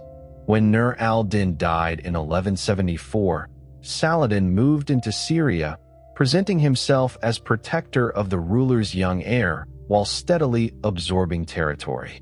The process took years. He fought Muslim rivals as well as Franks. He negotiated, married strategically, distributed offices, and used the resources of Egypt to support armies in Syria. By the 1180s, he had accomplished what the Crusader States had long feared. Egypt and much of Syria were connected under one ruler. The road to Jerusalem was no longer defended by a kingdom surrounded by competing enemies. It faced a power able to approach from north and south. Inside the kingdom, another crisis was unfolding. King Baldwin IV had inherited the throne as a youth and suffered from leprosy. The disease gradually damaged his body, but not his political intelligence. He continued to ride and command while he could. In 1177, at Montcassard, a smaller Frankish army surprised and defeated Saladin. The victory showed that the kingdom was not yet doomed. But Baldwin could not create a healthy heir. Succession disputes gathered around his sister Sibylla, her husband Guy of Lusignan, Raymond of Tripoli, and other nobles. Personal rivalry became strategic danger. The king attempted different arrangements, sometimes promoting Guy and later limiting him. As Baldwin weakened, the question of who would command the field army became inseparable from who would inherit the crown. A second figure sharpened the conflict. Reynold of Chatillon had spent years as a Muslim prisoner before becoming lord of territories east of the Jordan. He was daring, aggressive, and willing to break truces. His raids threatened caravans, and even the routes toward Mecca and Medina. To some Franks, he was a fearless defender. To Saladin, he was an oath-breaker who had placed himself beyond mercy. When Baldwin died in 1185, the succession passed briefly to a child, Baldwin V. The boy died the following year. Sibylla became queen and crowned Guy king. The kingdom now had a ruler whose authority many leading nobles doubted, an enemy whose territories nearly encircled it, and a truce endangered by Reynold's attacks. In 1187, Saladin gathered his forces. The kingdom gathered its own. The field army of Jerusalem was the shield upon which every city depended. It contained feudal contingents, infantry, the military orders, and the relic of the true cross, carried into battle as a sign of divine protection. If the army remained intact, fortresses and walls could resist. If it were destroyed, there were not enough reserves to replace it. Saladin attacked Tiberias. The town belonged to Raymond of Tripoli's wife, and its citadel resisted. The Frankish army assembled at Sepphoris, where water was plentiful. A council debated whether to march. Raymond, despite his personal connection to Tiberias, urged the king to remain. Saladin wanted to draw them onto dry ground. The city might be lost, Raymond argued, but the kingdom would survive. During the night, the decision changed. Guy ordered the army to march. On the morning of the 3rd of July, the columns left water behind. The distance from Sepphoris to Tiberias was not enormous. Under the July sun, with Saladin's horsemen controlling wells and surrounding the columns. It became fatal. The Frankish army moved slowly in armor through heat and dust. Mounted archers approached, released arrows, and withdrew. Infantry struggled to remain connected with cavalry. Fires were lit in dry grass so that smoke blew across the exhausted ranks. Men looked toward the Sea of Galilee, close enough to imagine and too far to reach. By evening, the army had failed to arrive at water. It camped near the twin hills known as the Horns of Hattin. Thirst became more important than command. Horses weakened. Formations broke as men searched for relief. The true cross remained among them, but the relic could not fill an empty skin. On the 4th of July, the army tried to break through. Charges lost momentum. Infantry separated from mounted knights. Saladin's forces tightened the circle. Some Franks reached the slopes of the Horns and made a final defense. King Guy's tent was razed and fell. The true cross was captured. The field army of the kingdom ceased to exist. Many ordinary prisoners were sold into slavery. Saladin spared Guy, explaining in later accounts that kings did not kill kings. Reynald of Chatillon received no such protection. Saladin confronted him over broken oaths and personally struck or ordered the blow that ended his life. Captured Templars and Hospitallers were executed in large numbers, regarded as permanent military enemies unlikely to be ransomed or reconciled.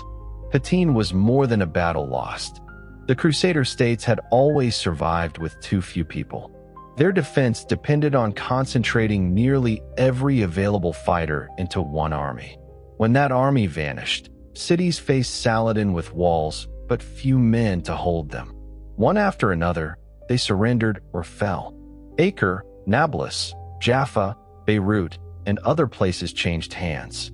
Tyre resisted under Conrad of Montferrat, providing a foothold that would later matter enormously. Jerusalem prepared for siege. The city no longer contained the conquering generation of 1099.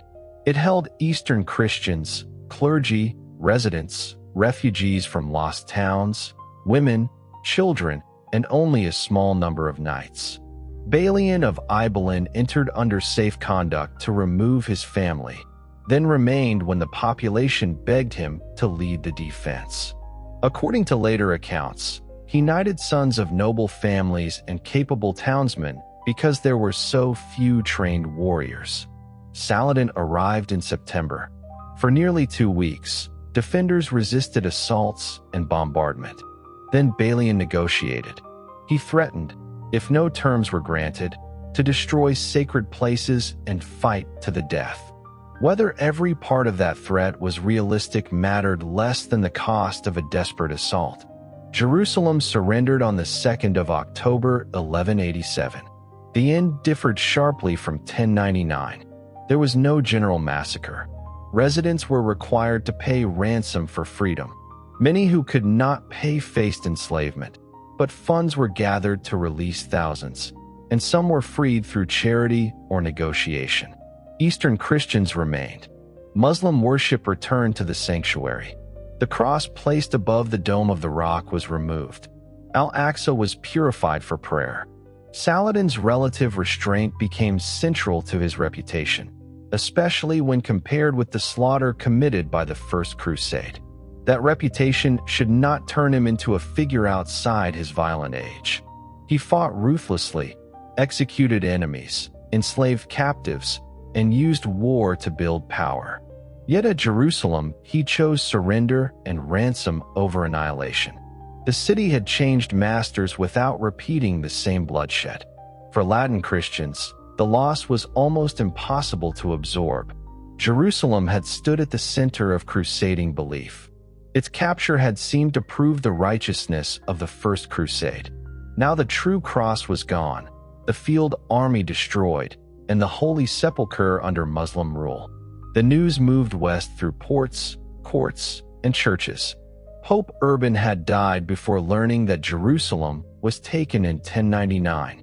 Nearly 90 years later, popes and kings learned almost at once, by medieval standards, that it had been lost. A new crusade was proclaimed. This time, the greatest monarchs of Western Christendom took the cross. Frederick Barbarossa, the Holy Roman Emperor, was an experienced ruler in his 60s. Philip II of France was young, calculating, and concerned with power at home.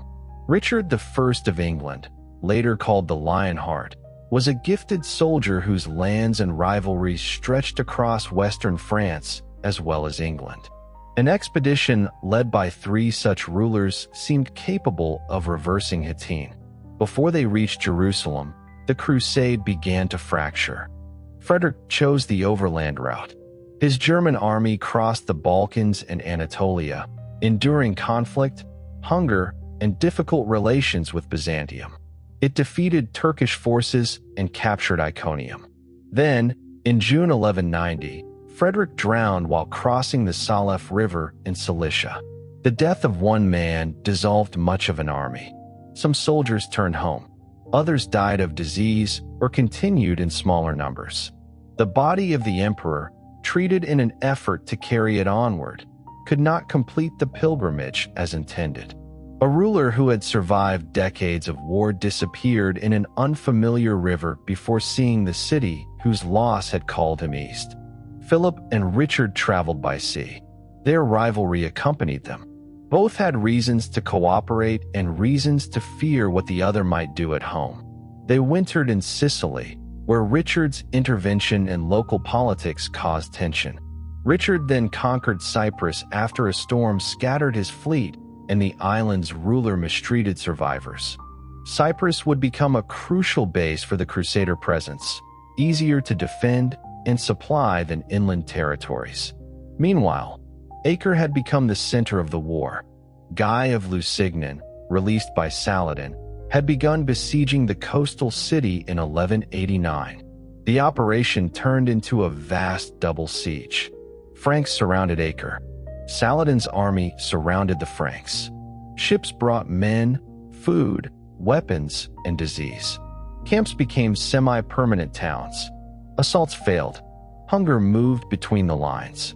Nobles, soldiers, sailors, and clergy from across Europe arrived and entered a struggle already 2 years old. Richard and Philip reached Acre in 1191. Their resources, engines, and royal authority intensified the siege.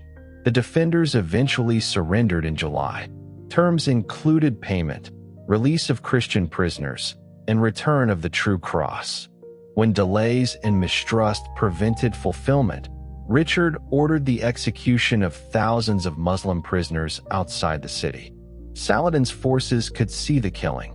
The man later celebrated in Romance as the model of chivalry was also capable of deliberate mass execution. Medieval admiration for courage did not require gentleness. Philip soon returned to France, citing illness and political concerns. Richard remained. He led the army south along the coast, keeping infantry and cavalry protected by the fleet. Saladin's forces harassed the march, seeking to break formation. Near Arsuf in September, pressure became intense. The Hospitallers launched a charge, perhaps before Richard intended. He committed the whole cavalry force, turning disorder into attack. The Muslim line withdrew. Arsuf restored Crusader confidence, but did not destroy Saladin's army. Richard recovered Jaffa and prepared to move inland. The coast gave access to ships and supply. Jerusalem lay in hills where rain, mud, distance, and enemy cavalry could isolate an army. Twice, Crusaders advanced toward the city. Twice, they turned back. The decision was strategically rational and emotionally devastating. Men had taken the cross to reach Jerusalem. Some had sold land and crossed seas because the city was the object of their vow. Now military leaders told them that capturing it might be possible, but holding it was not. Without control of the surrounding fortresses and routes, an army could take the walls and then be trapped when its western contingents returned home. The First Crusade had advanced when calculations said it should fail. The Third Crusade stopped because its commander understood the cost of success without security. Richard and Saladin negotiated through envoys. The two leaders never met, despite later legends. Gifts and proposals crossed between their courts. At one point, discussion included a possible marriage between Richard's sister Joan and Saladin's brother Al-Adil, with a shared rule in Jerusalem. The plan was never realized, but its existence reveals how far diplomacy could move beneath the language of holy war. War continued around Jaffa. Richard fought with conspicuous personal courage. Saladin retained Jerusalem. Neither could achieve a decisive end. In September 1192, they agreed to a truce.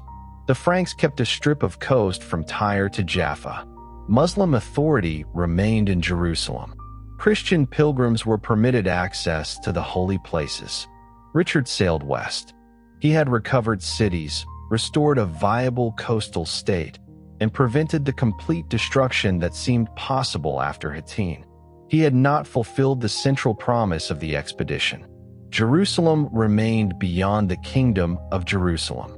The settlement also changed the shape of the surviving kingdom. Jerusalem remained in Muslim hands, so Acre became the practical capital.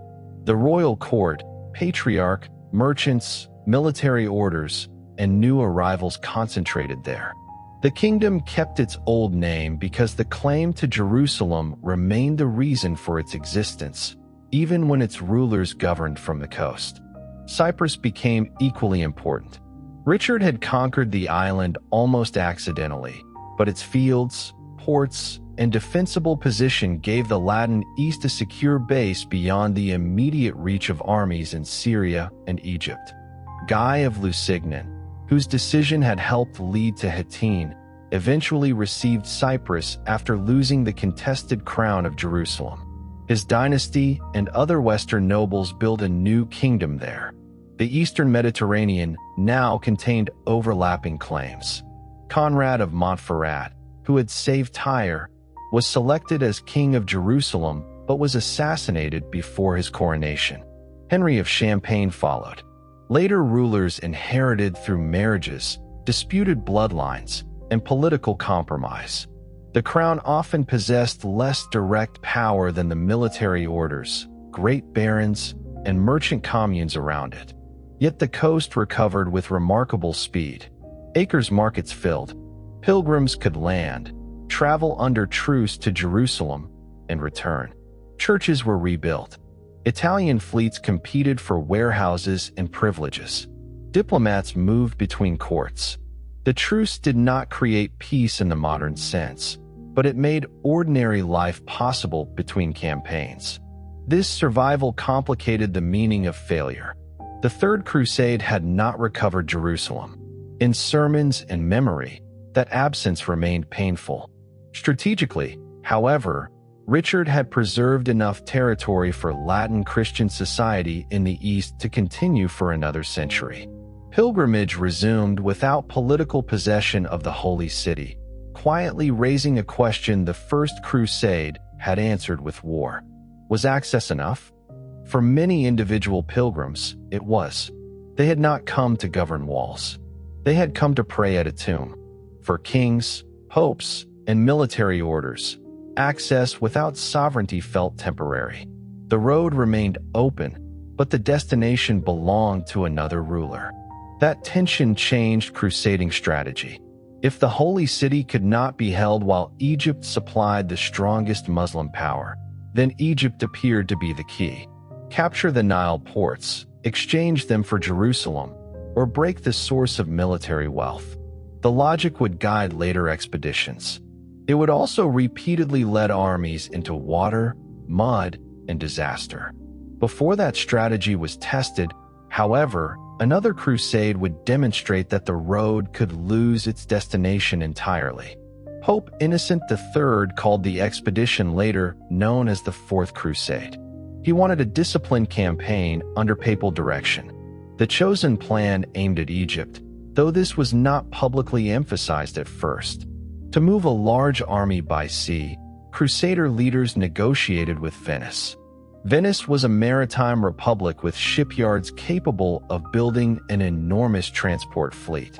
The agreement required the Venetians to suspend much of their normal commerce and prepare ships, provisions, and crews for tens of thousands of men and horses. In return, the Crusaders promised a payment based on the expected size of the army. Far fewer Crusaders assembled at Venice in 1202 than planned. The bill remained. The Crusaders could not pay it. Doge Enrico Dandolo, elderly and blind, proposed a solution. The army could help Venice capture Zara, a Christian city on the Adriatic that had rebelled from Venetian control. Some Crusaders refused and went home.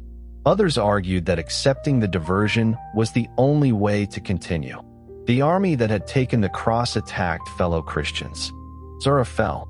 The Pope excommunicated the expedition, though absolution was later offered to Crusaders who claimed necessity. The fleet wintered there, still burdened by debt and uncertainty. Then a Byzantine prince arrived with a greater offer. Alexios Angelos was the son of a deposed emperor. He promised money, troops, support for the crusade, and submission of the Greek Church to Rome if the Crusaders restored his father in Constantinople. The proposal seemed to solve everything. It would pay Venice. It would heal the division of churches. It would provide Byzantine support for Egypt. It would turn a political intervention into service to the crusading cause. It was also built upon promises the prince could not reliably keep. The fleet sailed to Constantinople in 1203. Nearly a century earlier, the First Crusade had approached the city as an uneasy ally. Now Latin Crusaders and Venetian ships arrived as kingmakers. They attacked. The reigning emperor fled. The deposed Isaac II returned to the throne, and his son became Alexios IV. The restored rulers discovered that Constantinople could not produce the promised money without imposing crushing taxes and seizing church wealth. Their association with Western invaders made them hated. Tension erupted between Greeks and Latins. Fires destroyed districts of the city. A palace revolution killed Alexios IV and placed a hostile ruler on the throne. The Crusaders had lost the patron who owed them payment. Their leaders decided to take Constantinople for themselves. In April 1204, they broke into the city. For 3 days, an army wearing the cross looted the greatest Christian city in the world. Churches were stripped. Relics were carried away. Homes were entered. Women were assaulted. Works of ancient art were destroyed or melted for metal. Horses were brought into Hagia Sophia. Objects later displayed in Western churches began their journey as plunder from Christian sanctuaries. The Crusaders established a Latin empire and divided territory with Venice. Jerusalem had played almost no role in the campaign's final act.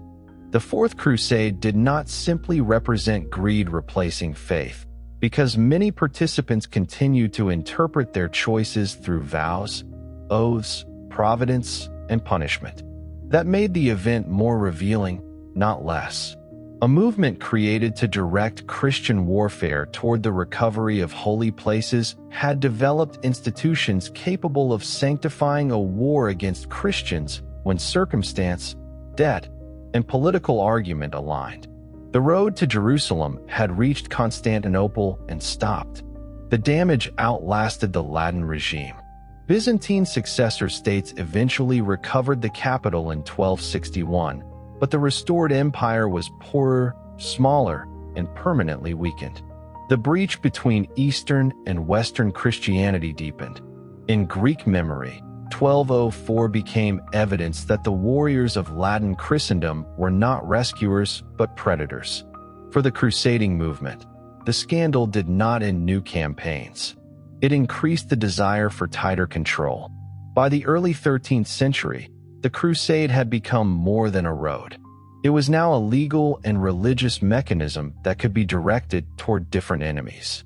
Popes preached campaigns, authorized vows, offered indulgences, appointed legates, protected property, and permitted the collection of money.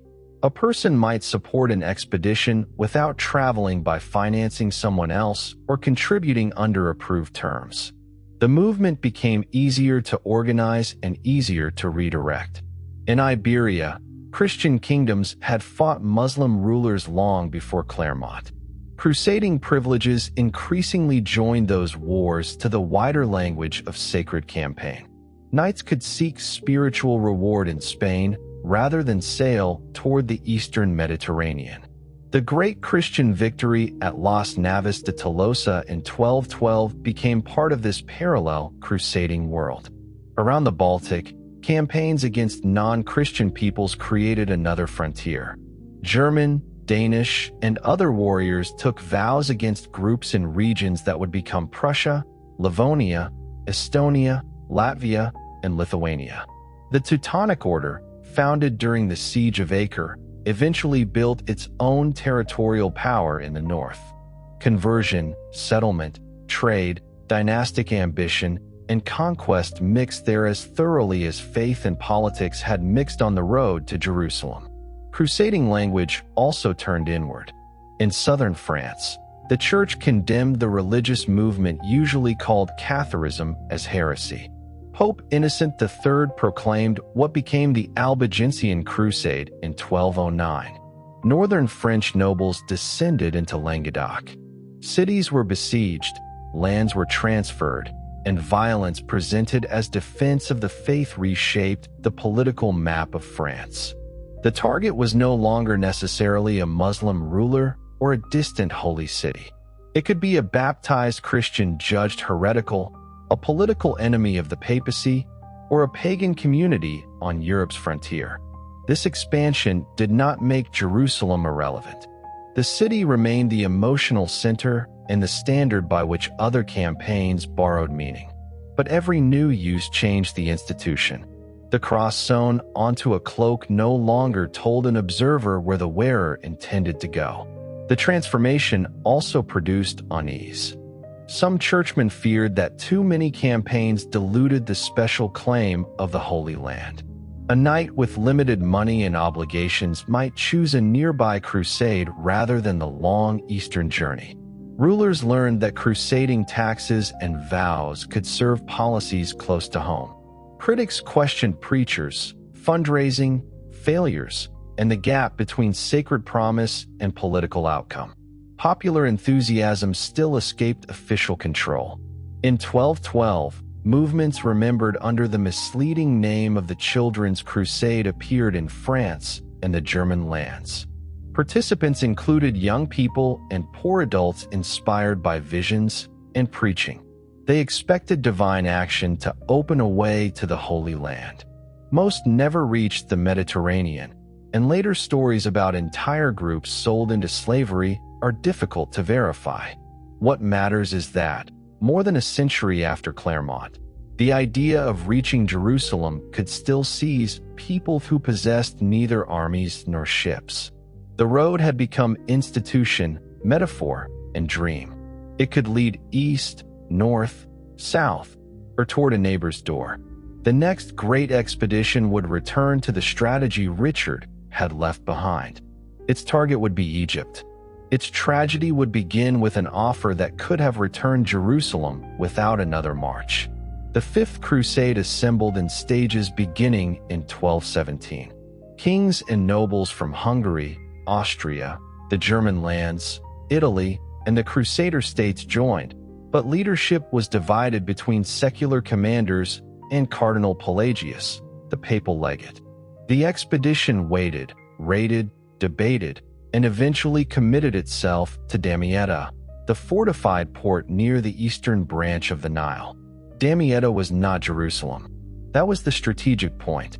If the Crusaders controlled the city and threatened the Egyptian heartland, they might force the Ayyubid Sultan al-Kamil, a nephew of Saladin, to exchange territory in Palestine. Egypt's wealth supported Muslim power in the region. A victory there could achieve what direct marches toward Jerusalem had failed to secure. The siege began in 1218. A massive tower linked by chains helped defend the river. Crusaders attacked it from specially prepared vessels and eventually captured it, opening access toward the city. Yet the siege continued through changing seasons, disease, flood, and political upheaval. Reinforcements arrived. Others left. Al-Kamil faced rivalries within the Ayyubid family and attempted negotiation. He offered terms that included the return of Jerusalem and much of the former kingdom in exchange for the Crusaders leaving Egypt. Although the exact boundaries and conditions changed during negotiation, and some fortresses would not have been restored, the offer placed the central object of crusading within reach. Many secular leaders favored acceptance. Pelagius refused. He distrusted Al-Kamil, believed greater victory possible, and expected the arrival of Emperor Frederick II, whose promised participation seemed capable of transforming the campaign. Damietta itself finally fell to the Crusaders in November 1219. Houses and streets revealed the effects of long hunger and disease. The victory strengthened the belief that Egypt could be conquered. Then the army waited too long. Frederick did not arrive. Arguments continued over who controlled Damietta. When the Crusaders finally advanced toward Cairo in the summer of 1221, they moved into the landscape of the Nile at the moment its waters were rising. The river defined Egypt more completely than any wall. Channels could be opened. Roads disappeared. Dry ground narrowed. The crusading army advanced to a position near Al-Mansura and found itself trapped by water and Muslim forces. Supplies failed. Retreat became urgent. Al-Kamil now dictated terms. The Crusaders surrendered Damietta and evacuated Egypt. They left without Jerusalem. The Fifth Crusade had possessed a port, received an offer for the Holy City, and lost both because military hope appeared more attractive than compromise. It repeated a pattern already visible in the movement. The sacred objective could be less powerful in a council than rivalry, suspicion, and the dream of complete victory. The man whose absence had shaped the disaster would lead the next expedition in a manner almost no one expected. Frederick II was Holy Roman Emperor, King of Sicily, heir to German and Norman traditions, and one of the most remarkable rulers of the 13th century. He grew up in the culturally mixed world of Sicily, where Latin Christians, Greek Christians, Muslims, and Jews had long interacted. He spoke several languages, patronized learning, argued with popes, and treated crusading as both vow and statecraft. Frederick repeatedly promised to depart and repeatedly delayed. When he finally sailed in 1227, illness forced him to return. Pope Gregory IX excommunicated him. In 1228, still excommunicated, Frederick sailed again. An emperor under church punishment was now leading a holy expedition without papal approval. He brought fewer troops than earlier crusades and relied upon diplomacy. Al-Kamil faced his own difficulties within the Ayyubid world. Frederick understood Arabic-speaking court culture better than many Western rulers, corresponded about philosophy and science, and negotiated without pretending that the Sultan was merely an obstacle to be destroyed. In February 1229, they agreed to a treaty. Jerusalem, Bethlehem, Nazareth, and a corridor linking the Holy City toward the coast passed to Christian control for a limited period. Muslim authority remained over the Temple Mount, including the Dome of the Rock and Al-Aqsa Mosque. The city had weak or dismantled defenses, and the arrangement depended upon truce rather than conquest. Frederick entered Jerusalem.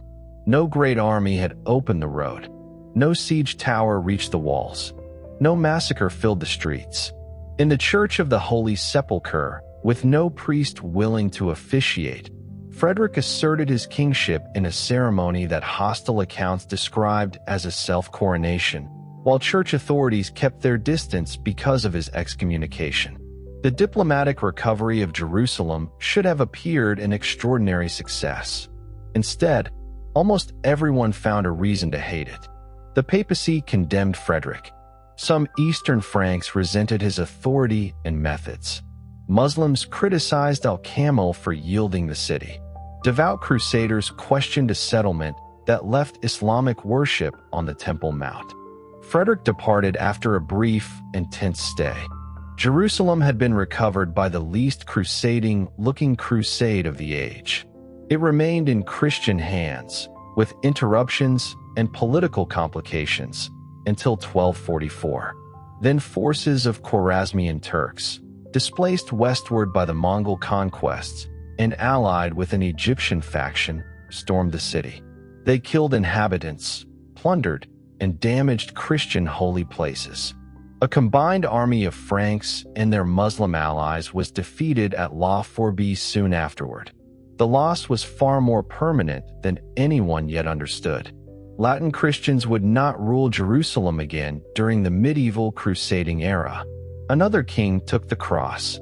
Louis IX of France was not searching for a convenient war. Crusading stood near the center of his understanding of kingship. He was devout, disciplined, concerned with justice, and capable of severe certainty. After surviving a grave illness, he vowed to go east. The expedition he organized was among the best financed of the entire period. Louis prepared ships, supplies, and administration with care. He sailed to Cyprus in 1248 and waited through winter before attacking Egypt. In June 1249, his army landed near Damietta under missile fire and the frightening sound of Muslim drums and horns. Knights leapt into shallow water. Louis himself went ashore. The defenders withdrew, and Damietta fell with surprising speed. The victory created the same temptation that had misled the Fifth Crusade. Once again, a Western army possessed the port. Once again, the road toward Cairo seemed open. The Crusaders waited for the Nile flood to recede, then advanced toward Al-Mansura. A canal blocked the approach. Eventually, a local guide revealed a ford. Robert of Artois, the king's brother, crossed with an advance force. Instead of waiting for the main army, he pressed forward.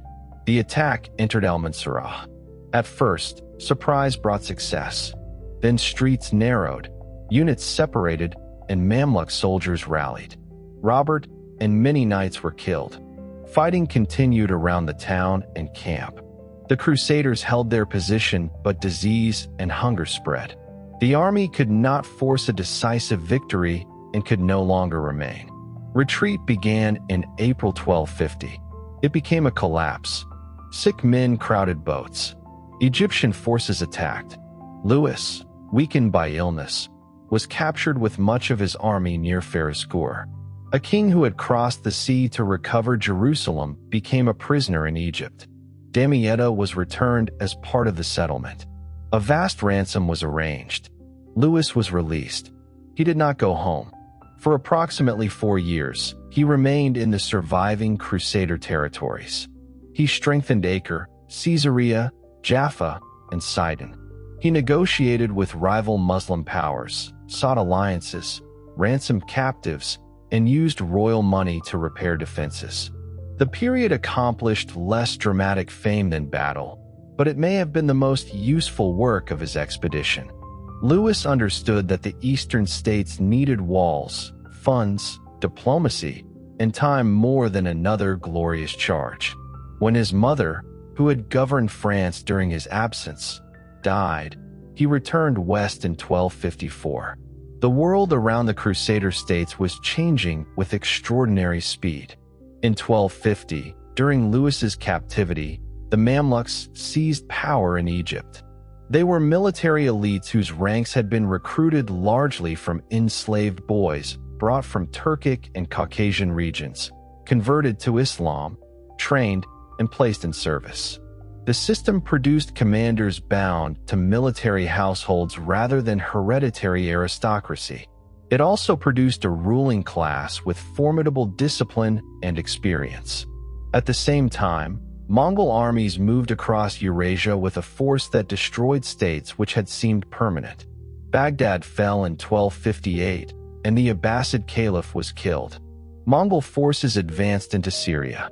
Some Eastern Christians hoped they might become allies against Muslim powers.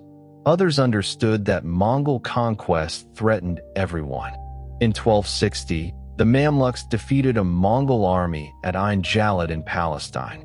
The victory protected Egypt and established Mamluk power in Syria. One of the commanders who emerged was Baybars, soon Sultan. Baybars approached the Crusader States without Saladin's interest in preserving them as negotiating partners. He aimed to remove them. His campaigns were systematic. Fortresses and ports fell one by one. Caesarea and Arsuf were taken. Saif fell. In 1268, Antioch, one of the oldest and greatest Crusader cities, was captured. The killing and enslavement were severe. The principality created by Bohemond after the First Crusade effectively ended. Baybars used diplomacy as skillfully as force. He made truces with some places while attacking others. He isolated targets, cut routes, and exploited rivalry. The great hospitaller fortress of Croc des Chevaliers fell in 1271 after a siege and deception. A smaller expedition led by Prince Edward of England arrived that year. Edward conducted raids and diplomacy, but lacked the forces to reverse the Mamluk advance. He survived an assassination attempt by a man who wounded him with a blade that some accounts described as poisoned. After negotiating a truce, he left in 1272 and later became King Edward I. The traditional numbering of crusades becomes uncertain around these later expeditions. Historians label campaigns 5th, 6th, 7th, 8th, and sometimes 9th, but medieval people experienced a continuous movement of vows, taxes, preaching, departures, delays, and smaller armies. Numbering makes the story appear orderly. It was not. Louis IX took the cross again. In 1270, he sailed not toward Egypt or Acre but Tunis. The reasons remain debated. Strategic hope, dynastic politics, commercial interests, and perhaps the belief that the ruler of Tunis might convert or cooperate all played a part. The army landed in summer heat and waited. Disease spread. Louis died outside Tunis in August. Contemporary diagnoses cannot identify the illness with certainty, though dysentery or another epidemic disease is often suggested. His son survived and became king. The expedition negotiated and departed. Louis's death transformed him from crusading monarch into sacred memory. He was canonized in 1297. To admirers, his failures did not prove the crusading ideal false. They proved the depth of his sacrifice. Yet royal enthusiasm was fading. Crusades required taxation on a scale that produced resentment. Kings faced wars and ambitions closer to home. The eastern settlements looked increasingly difficult to save. Plans continued. Preachers continued. Money was collected. But the great concentration of Western power that might have challenged the Mamluks did not arrive. The remaining coastal cities lived beneath a narrowing horizon. Acre had become the capital of what remained of the Kingdom of Jerusalem. It was rich, crowded, multilingual, and divided. Italian merchant quarters functioned almost like separate cities. Venetians, Genoese, and Pisans fought over trade and sometimes fought one another in the streets and harbor. Templars, Hospitallers, Teutonic Knights, royal officers, local barons, Eastern Christians, Muslim merchants, Jewish residents, pilgrims, sailors, and refugees filled the city. The Crusader world had begun as an armed pilgrimage. At Acre, it looked like a commercial republic, fortress, sacred outpost, and refugee camp placed on top of one another. The Mamluk conquest continued. Tripoli fell in 1289. Refugees crowded into Acre. A truce protected the city, but violence inside it gave Sultan al-Ashraf Khalil the reason or opportunity to end the arrangement. In 1290, newly arrived Western soldiers attacked Muslim merchants and residents. Responsibility was disputed, and the authorities failed to satisfy Mamluk demands. The Sultan prepared a siege. In the spring of 1291, His army appeared before Acre with siege engines, miners, cavalry, and contingents from across the Mamluk territories. The defenders sent appeals west, but only limited help came. The city possessed massive walls and experienced military orders. It also contained rival commands and a population swollen by people with nowhere else to go. Bombardment continued for weeks. Stones struck towers. Miners weakened foundations. Defenders launched sorties. Ships waited in the harbor, offering the possibility of escape, but not enough space for everyone. The contrast with 1099 was complete. Then, Western pilgrims had stood outside Jerusalem, poor in water and siege equipment, but united by the belief that reaching the city fulfilled God's design.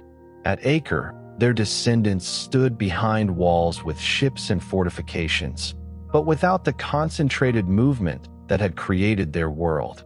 On the 18th of May, the Mamluks broke through. Fighting moved into streets and toward the harbor. People crowded onto boats. Some ships overloaded and sank. Others escaped toward Cyprus. The military orders defended their quarters. The Templar compound near the sea resisted after much of the city had fallen. When its walls finally collapsed, defenders and attackers were buried together. Acre disappeared as a Latin Christian capital.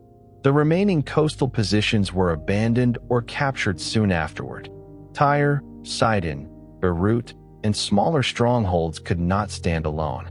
The military orders shifted their centers elsewhere. Refugees reached Cyprus. The political world created by the First Crusade had ended. The crusading movement did not end in 1291. Popes continued to call expeditions. Plans to recover the Holy Land appeared for centuries. Warfare granted crusading status continued in Iberia, the Baltic, against heretics, and later against Ottoman power. The language and legal machinery survived, but the road that began at Clermont had reached a final coast.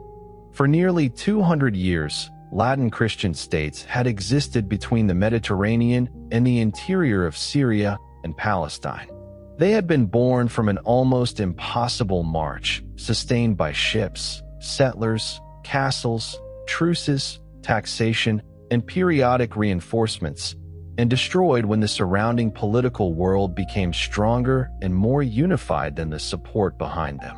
Jerusalem had been won in 1099, lost in 1187, recovered by treaty in 1229, and lost again in 1244. At Acre in 1291, even the kingdom that still carried Jerusalem's name no longer possessed a city on the mainland. The survivors sailed away with keys to houses they would never see again.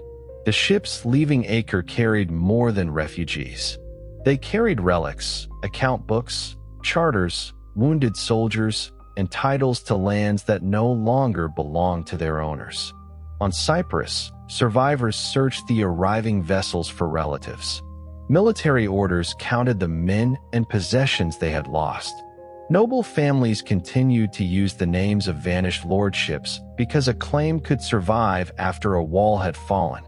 Nobel announced that the crusading age was over. Popes requested reports and proposed new expeditions. Writers designed routes through Egypt, Anatolia, and the sea. Some imagined alliances with the Mongols against the Mamluks. The familiar explanation remained available.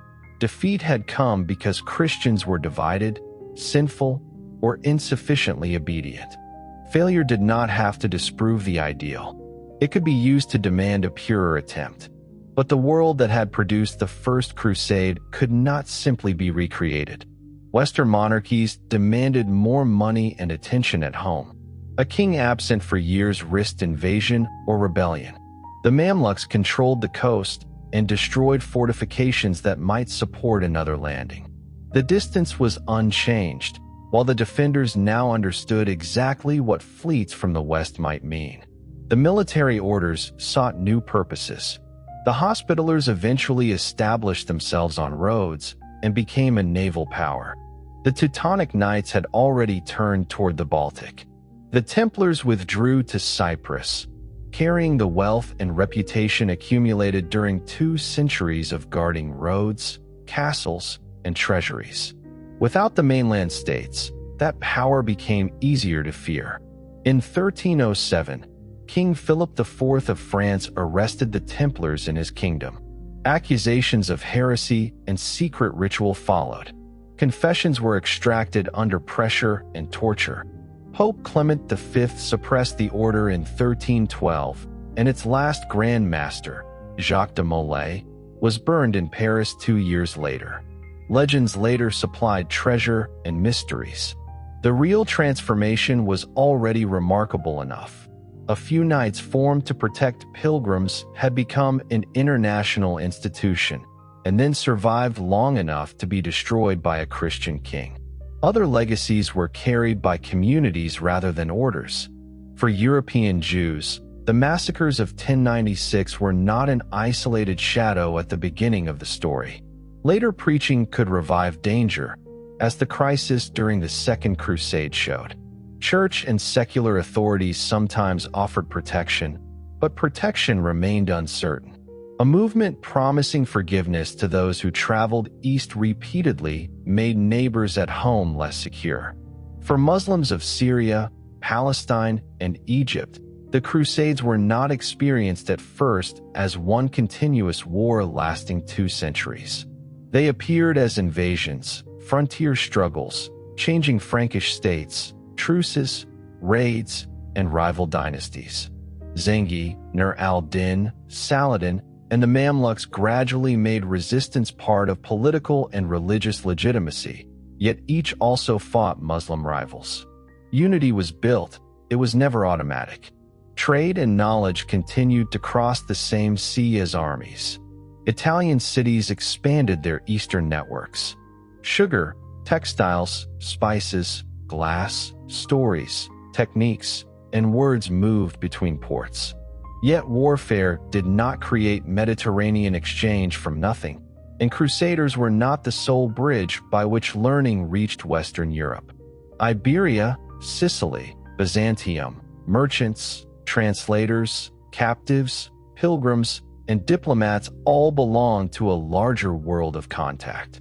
What crusading changed most powerfully was memory. Godfrey became an ideal knight. Richard and Saladin became paired heroes who seemed in later stories to know one another better than they had in life. The First Crusade became an epic of providence. The Fourth became a wound. Louis became a saint. Frederick became either a brilliant peacemaker or a scandal, depending on who told the story. The dead were easier to arrange than the living. Living crusaders had deserted, prayed, stolen, negotiated, endured, doubted, and changed their minds. Later generations divided them into heroes and villains, believers and opportunists. Each judgment captured something real and risked losing the people who had carried several motives at once. The medieval institution itself slowly became unfamiliar. A crusader had not merely supported a cause. He or she took a vow, entered a protected religious status, wore the cross, and understood the journey as penance. Material ambition mattered, but the road ruined more fortunes than it created. Politics mattered, but calculation alone could not explain why starving people remained outside Antioch. Faith explains endurance. It does not excuse atrocity. The certainty that helped frightened people cross Anatolia could also weaken the restraints against killing neighbors in Mainz or inhabitants of Jerusalem. That contradiction is not solved by choosing devotion or conquest as the true explanation. The Crusades were born where the two met. Imagine one of the survivors of the First Crusade returning west after 1099. He had left a Europe where Jerusalem was a name in Scripture. He returned having seen its walls. Perhaps he carried a palm branch, a fragment of stone, a small cross, or nothing at all. He had lost companions whose families would ask how they died. He had stories about emperors, deserts, Turkish horsemen, starvation, visions, and the morning the wall was crossed. How could he explain the journey? He could say God had led them. He could describe hunger so severe that ordinary language failed. He could speak of the Holy Sepulchre and remain silent about the streets outside it. He could remember the people he killed as enemies or remember their faces when sleep loosened the story he told by day. His listeners would hear victory. His descendants would inherit obligation. For the generations born in the East, Jerusalem was not a distant dream, but a city of work, law, bells, markets, quarrels, heat, and dust. They did not live forever at the emotional height of 1099. Children played beside walls their grandfathers had climbed. Bakers opened shops. Clerks copied agreements. Pilgrims complained about prices. Rulers worried about harvests and succession. The holy city became ordinary enough to govern. Then it became distant again. After 1187, Western Crusaders could sometimes visit but could not command it. After 1244, even the negotiated return was gone. After 1291, the mainland states disappeared. Jerusalem moved back into sermon, map, prayer, and longing. The road remained. Pilgrims continued to travel under new rulers and changing conditions. They sailed to eastern ports, joined caravans, paid fees, hired guides, and entered the same sacred spaces without an army around them. Their journeys quietly restored the older truth that crusading had once obscured. A pilgrim did not need to possess Jerusalem in order to reach it. The city itself outlived every army that claimed to act for it. Its walls were rebuilt. Its rulers changed. Churches, mosques, synagogues, streets, and communities endured damage and renewal. The Holy Sepulchre continued to gather Christians whose disagreements sometimes required elaborate arrangements for sharing the building. The sanctuary on the Temple Mount remained sacred to Muslims and Jews in different and deeply rooted ways. No conquest settled the meaning of the city. Each victory opened another memory. At Clermont, Urban could not have known the full road his appeal would create. He did not know that the first untrained crowds would die in Anatolia, that Jewish communities along the Rhine would be massacred, that Antioch would almost consume the organized army, or that Jerusalem would fall in July 1099. He died before news of the victory reached him. He could not know that 4 generations later Saladin would take the city, that Richard would stop within marching distance, that Crusaders would sack Constantinople, that Frederick would recover Jerusalem by treaty while excommunicated, or that Louis would die outside Tunis. He could not know that Acre would fall nearly 2 centuries after Clermont. The people listening to him knew even less. They heard that a journey could become penance. They heard that the holy places waited. Somewhere in the crowd, cloth was cut into crosses. From that small gesture came armies, kingdoms, monasteries, fortresses, massacres, treaties, taxes, legends, and graves. Yet beneath everything later centuries built around the movement remained something physically simple. A person left home. The familiar road ended. Another began. It crossed rivers, passes, plains, harbors, and languages. It led through Constantinople, where Western soldiers stared at walls and domes beyond anything they knew. It led across Anatolia, where heat killed horses and arrows arrived from riders who would not stand still. It entered Antioch through a tower in darkness and left through a gate toward an army waiting outside. It descended along the Mediterranean and climbed into the Judean hills. At last, it reached the ridge where exhausted people saw Jerusalem. Some fell to their knees. Some cried. Some looked at the pale walls and believed every loss had brought them to the edge of eternity. The city did not know what they believed. It waited behind its gates. For 200 years, faith, pilgrimage, ambition, and war would return to those walls in different forms. No army would possess them forever. No treaty would end the longing. No victory would make the road shorter for the next generation. And perhaps that is the final truth of the Crusades. The destination remained sacred. The people who traveled toward it remained human. Sleep well. Good night.